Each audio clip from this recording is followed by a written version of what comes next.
Le lundi 12 août 2024, aux environs de 21 heures, M. Steve Abonsou, de nationalité béninoise, a été enlevé à Lomé au quartier Adidogomé et conduit vers une destination inconnue par des individus non identifiés. En effet, alors que le susnommé, établi au Togo depuis plusieurs années, est sorti de l'immeuble où il habitait pour une course, il a été appréhendé non loin de là par 4 individus qui visiblement y étaient en affût.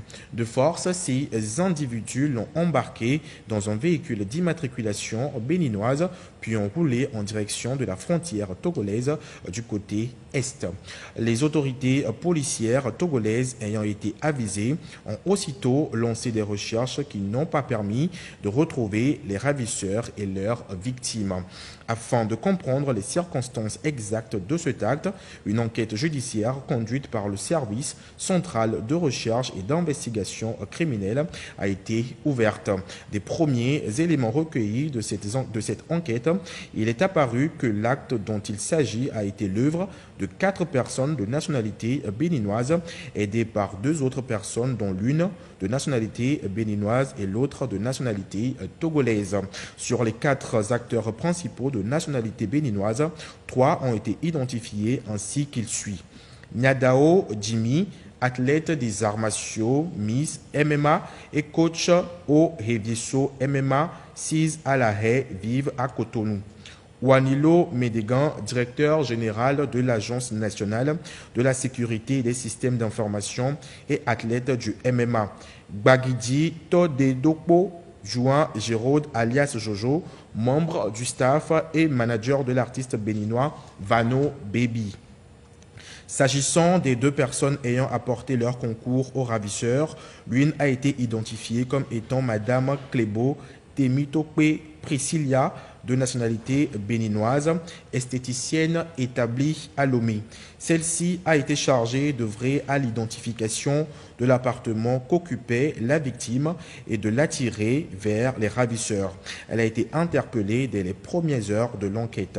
L'autre, du nom de Téléception, est un étudiant de nationalité togolaise travaillant occasionnellement comme conducteur de mototaxi à Lomé. Ce dernier a assuré en toute connaissance de cause le service de transport de l'un des acteurs de l'enlèvement le dimanche 11 et le lundi 12 août 2024. Arrêté quelques jours après le rapt, la perquisition de son lieu d'habitation a conduit à la découverte d'une paire de menottes qu'il dit appartenir aux ravisseurs. Les investigations ont par ailleurs renseigné que les 4 Béninois étaient entrés en terre togolaise depuis le samedi 10 août 2024 et ont eu le temps de faire les repérages nécessaires à leur opération. Ces faits commis sur le territoire togolais en violation flagrante du droit international et des règles en matière de coopération pénale internationale s'analysent en l'incrimination d'enlèvement ou séquestration au sens des articles 283 et 284 du nouveau code pénal.